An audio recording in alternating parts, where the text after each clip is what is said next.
which is kind of true. Like Odell has been highly rated as well as Celly Boy, but you know, it does not mean that the rest of the lineup is not just as stunning. But you know, I just love that sort of the confidence that they actually have to bring along with them. So these are some of the players that are from Indonesia as well as Singapore, as we are looking at Kolia here, of course, making great preparations as we see one whole team is in the gaming house here. Whoa, looking sharp as ever. Dude, that gaming house looks absolutely legit, but also on the side here, we would be seeing that on the side here, Notorious Villains, Chen would not be playing. This game is going to be Xian, Kolia, Hua, Earls, and Prince, while on the other side, Alter Ego, Casey is going to be sitting out for this one. And as Yam, as he puts his full faith and trust in Yam, Pai, Leo Murphy, Sally Boy, and Udil. And we already see the first three bands here, it's going to be Kaja and Natalia as usual. Very respectful, very common band. We probably won't see her at all during this entire group stages. Kaja as usual, the band. But finally, we see a Ling band here. Finally, we see a team which is literally has the full confidence to say it's very hard to deal with the Ling. Let's just ban him out just for safety. Yeah, I agree with this statement coming in from the side of Notorious Villains, because you don't have to worry about Angela anymore. You don't have to even think about the link because you just banned away. But that leaves other things that's pretty much open, like you mentioned about Popol Kupa in a couple of all these games. Esmeralda seems to have a little bit of a higher priority when it comes to the MYSG region. So they'll be taking pretty much that in hand. And this time around, it seems like Chan will not be joining this matchup against Alter Ego. Yeah, finally we're going to be seeing what else is going to be coming up for this on their cards here, coming from the side here of Alter Ego Esports here. We're going to be seeing it's going to be a potential double set. Finally, we might be seeing Atlas for the first time today, not yesterday, today.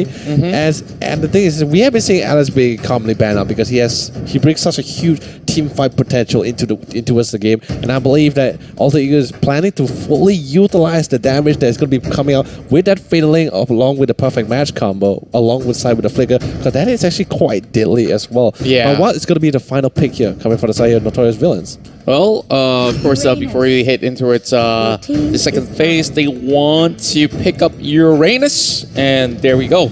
We're going into the second phase of the picks and bans, where a lot of all of them haven't really got themselves much of support. Well, you can argue that Atlas can also go for support. Same goes to Uranus, but I think that Uranus is better off being all alone, either down, low, at bottom, or the top. Your team is banning. I love the band. I love them prioritizing that Frosta band, because if you can imagine, like, you have such strong engagement, quite a strong team fight protector coming out with the Fatal Links on the Atlas. However, if you pair that with Feather Bombardment coming from the side of Frosta, that is a really nasty combo to deal with in most of this team fight potential here. This final ban is going to be dictating on what Ude doesn't want to face, man. They're going to be banning out the Hayabusa. Very interesting, though. I haven't really seen too much of the Hayabusa plays coming from the side of NV, but, you know, we have so many new faces, we really don't know what to expect. Yep. Do we have Prime Assassins? Do we have impeccable mage players in there? Well, I do know for a fact that Kolia is a very good multi-role player. The best result he has ever achieved in his career is, of course, a second place finish in MPL MYSG with his then roster alongside with EVOS Esports. But now we are seeing Udil going in for our new hero once again, Loyi. And I do like what I'm seeing here, but, you know, technically, MV has somewhat of a pseudo double marksman lineup, so I'm concerned in terms of like the sustainability of this. So in terms of team fight, I'm thinking that Alter Ego Esports really want to run it down at him. Yeah, and also the best part about it, even if they were to run down against Notorious Villains and things just looks a little bit too messy for them to deal with, they have the Lowy to actually bring them back home with that ultimate. What's even better, they on the side here, they are really confident with that Lowy ultimate pick as well, because on side here, Notorious Villains, they don't really have a strong lockdown either, and we might be seeing the Kai as well with the Thunderous dance as well. That's going to be quite the CC and also quite the knockup as well, coming from the side of the team. But the downside about Akai, you must be at a really great position, because when you pop your ult, regardless of where you're facing or where you're moving, you're actually pushing your opponent towards that direction. Yeah, of course, the Hurricane Dance can be a very powerful tool when it comes down to some of all these team fights. Loving how Xian is actually feeling the Chinese New Year vibes all the way up till now. But, you know, I'm looking at the sort of firepower the Notorious Villains does have it, but can they outlast that sheer team fight prowess that Alter Ego Esports have in line for us here today, as we're about to kick things off with the first match? I mean, the first game out of 3 potentially between Alter Ego Esports versus Notorious Villains. So, of course, time for you to take your pick. Leonard, which one's it's going to be? Yikes, man. If you ask me, I'm going to be saying going for Alter Ego, because any team with an Atlas is definitely going to be a very fun team. But ladies and gentlemen, we're jumping into the land of the Lone with another round of a fantastic cinematic view of the grand battlefield, as our 2 teams will be shedding sweat and blood to be taking this first game points for themselves. Now we see Leo Murphy already trying to go in for a setup. But over the top side though, woof. I guess they're just, you know, scratching each other's back for a little bit inside the bush, but you know, nothing too dangerous. But Hua getting stunned up though. He really got to look out for himself. But you know, at the very least, they are actually sharing enough EXP, as we are already looking at a better efficiency coming from Alter Ego Esports as they secure the Little Wanderer by the corner of the river. Yes, the thing is, you know, like, no one, like, currently we can see, right, everyone's sort of respecting each other, except the top side. We can currently see, like, Uranus still going to town 1v1 against that Damus, but that's kind of like a common thing, right, because everyone's really want to contest for that crap. Yeah, I'm just going to be securing that crap for himself there, but the thing is, you know, we all know about X, but even though we think we're doing a great job lowering his HP, but you do know that when his HP gets a little bit low, he gets an additional new set of skills. And, that's where I just feel like Xborg, when laning against it can be a little bit tricky, but Earl's here suffering a whole lot because Tamus is just one annoying laner to actually fight against, and this gives so much advantage towards the top side as well. Pai's going to be able to actually secure that river crab, while Yam, of course, just pop that Firaga armor. And Leo Murphy's going to be retaking that. And oh boy, seems like Chelly Boy is actually getting all that gold in hand. Yep, still a couple of trades here and there. Definitely no lives lost just yet. They're just like, you know, pretty much just like, you know, they're playing ping pong, you know, like tapping it, passing it back to one each other. Just a couple of trades, a couple of greetings. Earl will be coming back into the lane here, but definitely, if we can definitely tell ourselves, Damos is definitely having the upper hand in that 1v1 lane. The Collier is trying to find an opportunity. Each and every one of them is trying to hit that level 4 as fast as possible, especially Collier in particular. He's the only one with a great CC with the Hurricane Dance here. He needs to get it as fast as possible. Prince is already level 5, which is pretty great, but they really need that strong lockdown, that ultimate team fight initiation coming out from Collier. Yeah, I'm looking at the side of Envy. They definitely need to improve a little bit of that sort of a macro movements in a little bit of how they have been focusing too much on the top side of the jungle. And now it seems to me that they have lost quite a number of resources by the river, evidently by all the river crabs that has been secured by Alter Ego, well, Envy. Now, of course, as I mentioned about, you know, loitering around their very own jungle, they're doing exactly just that, just making sure that they snatch that up real quick, and then hopefully prepare for any sort of level 4 scuffles that's coming on the way. Look at Chelly Boy, he's already level 6. Same goes to Prince as well, so they are definitely bagging on the Bruno as well as the members of Alter Ego here. They will try their best to protect Chelly Boy. He's got that retribution. Of course, he does clear things up way faster. And the thing is, just coming from the side here of Alter Ego Esports, I love the fact that they're just trying to drag the game as much as possible, because there's only one team fight potential here. That Atlas is Leo Murphy in this case. Is still level 3. He's not really level 4 yet, and the majority of the members here is already either level 4 or level 5 at this point. So now they have no choice but ooh, actually, sorry, scratch that. Actually, now Leo Murphy going to be coming with perfect match. We'll be able to land it as well. Going to be doing quite the amount of damage with the fatal lane. We'll be bringing him back in, allowing their teammate Sally Boy to be drawing first blood. Yeah, beautiful work coming in from inside of Alter Ego Esports now. Of course, NV just looks for resources elsewhere. Interesting to note that the spells that they are using, it seems to be pretty much... is that Revitalize? Purify. Yeah, of course. They have 4 of those in their hands. They just really want to make sure that when they commit to fights, they can actually survive. Meanwhile, there's actually 4 flickers on the side of Alter Ego Esports.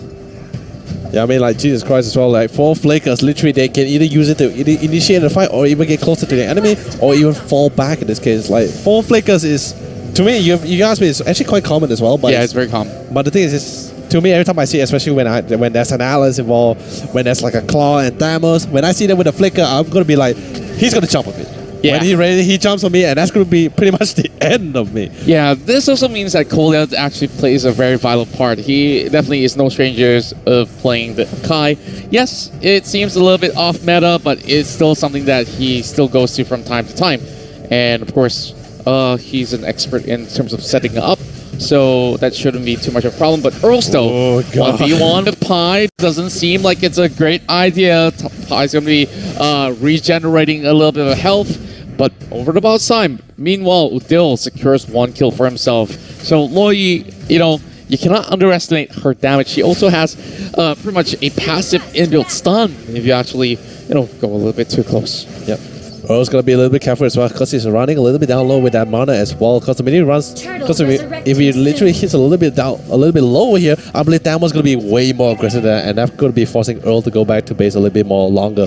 Turtle's been spawned as well. Looks like we're gonna be seeing on the side here. Notorious villains really want to try to secure this turtle for themselves because the first turtle is already gone to the ways of Alter Ego. They cannot afford to give this turtle buff again to Alter Ego. But at the case, Leo Murphy coming in with the perfect match, trying to see if he can initiate follow with the fatal links, but instead he's going to be falling back just to play a little bit more safer. Yeah, I'm trying to do a little bit of harassment on the other side, but that's going to be the lockdown. The wall, the Cobalt is actually insanely crazy. Perfect match, and also pullback with the metal leg. Kolya with a hurricane dance, actually not to initiate, but to fall back because there's just too much damage coming out from Pi. But Pi was able to get his double kill for himself. Earl's here to reinforce, but Prince was able to snap a kill on Sally Boy, as Sally Boy dived a little bit too deep there for a kill. A little bit too deep, and of course he just made a little bit of overstep. Same goes to Udil, just overstaying a little bit more. But hey, Notorious Villains is actually holding on pretty fine. So as we are just seeing some sort of good scaling ratios as well for the team. So they shouldn't have too much issues heading in towards the mid game. But they really got to be careful though. Like we see a little bit of that sort of questionable dives coming in from the side of Alter Ego. Kolya should have no problems as we are seeing Earls also chasing in, but oh no, it seems like Earls have to actually back away, and yep, we actually walking out of that alive. Right, anyway, Leo Murphy just trying to give as much information as possible, just roaming that jungle to see how many enemies is here, what creeps they can use to actually try to utilize the take for themselves here. We're going to be seeing a couple of fights inside the jungle as they try to go for this buff. Still driving on into the mix here. Earl's a little bit no mana at this point. He has to fall back. All he is right now is just a meat bag between the rock and a hard place. Now no members will fall. Leo Murphy did actually get traded by a little bit of HP that has to fall back to base to heal up a little bit as he prepares for the next potential team fight. Speaking of a potential team fight, it seems to be like there's going to be a little bit of that turtle spawn over the lower side. So maybe if they are looking for any sort of pickoffs or so, that's definitely going to be the place to be. But for the side of Leo Murphy, so far 3 great setups for his team that sees him definitely giving great assistance. Well, buffs coming up online. Notorious Villain's going to be snagging that one up real quick before considering of moving in towards the turtle pit. But Leo Murphy opts for a challenge. Same goes to Udale as they are already committing into this. Oh, Fatal Links pulling them back as well. Kolya actually shoves him all the way back in towards the turret range. But Charlie Boy, of course, opened up a little bit more room right there for the rest of Alter Ego. Shan now gets caught out. And of course, that's 1 kill in the back for Alter Ego. Dude, that was absolutely insane as well. Like, the thing is, was telling you that positioning for Kolya as the archive is going to be really crucial because with the Hurricane Dash, you're not only able to actually knock players out, but you're able to reposition them as well. And he was almost able to actually position Leo Murphy all the way towards under that tier 2 tower, but because Leo Murphy is the Atlas. He's the tank, so it's going to be quite squishy and really hard. So he's going to be quite tanky and really hard to die. Pi, on the other hand, going to be flickering around, trying to survive this kind of situation as much as possible. But Hurricane Dad's going to be pushing him back, will deny his escape. But then again, that presence, literally, his presence lured 4 people towards the top side, allowing bot lane to be pushed out all the way towards his tier 3 towers. So far, things are looking the way as planned. my Oh, Links! And towards 3 and just vacuumed them. And of course, they just got sucked in towards a black hole. Alter Ego will crush them out. And now they do look for the bottom side. Earls can only watch by. And of course, just a little bit of that friendly emotes coming up online while they are looking to actually end the game right here, right now. Oh my god, now we're going to be seeing out a majority of the members will be respawning quite soon as well. Looks like Alter Ego Esports has to fall back a little because right now they don't really have a majority of the ultimates, the ultimate which they really need to commit into that team fight, and that's going to be the meddling. But finally, it is currently off cooldown. If they really want to engage, they can do it again. But let's just see whether they're going to be a little bit more safe about it because the Lord is going to be spawning. Out soon in a couple of seconds as well. So the minute they get the Lord, then maybe they will try to commit pushing towards down that mid, or they might just try to commit getting that last row of towers. Yeah, and now with more of these members clumping up towards the top side and a lot of room for the side of Export as well. Yeah, Leo Murphy feeling himself right now, very, very confident as they are just moving across the map. NV seems like they definitely dropped the ball really, really hard on that 6-minute mark. Yeah, Lord resurrecting I mean, for soon. sure. Lord is going to be respawning in 2 seconds as well. Lord is currently out. Notorious villains. They have to try to come in for this. They cannot afford to let this Lord fall towards the side of Alter Ego, because should it fall towards their side, they're going to be having a great opportunity to end this game. But Leo Murphy positioned quite well between the majority of the pair. Here comes perfect match, but he's going to be trying to use it to escape out of that sticky situation. Getting ready to move into this mid. But sadly, Fatal is not going to be needed as well, because so much damage is going to be pouring onto a majority of the team. He already 2 members in full. Scratch that, made that 4, as Earls is going to be the last one standing. But he's not even near the fight. He decided to fall back because he knows. He bailed. Yeah, he bailed out. There's just no way he can even go back to save his teammate. You can't save a guy that's already dead. Yeah, and now, of course, it seems to be that the game should be pretty much well secured as we see the Uranus being tossed around, but hey, he's still much well alive. Last insanity to go for that killing spree. Only Kolia left as he looks to actually push Murphy, but Murphy survives. And not only that,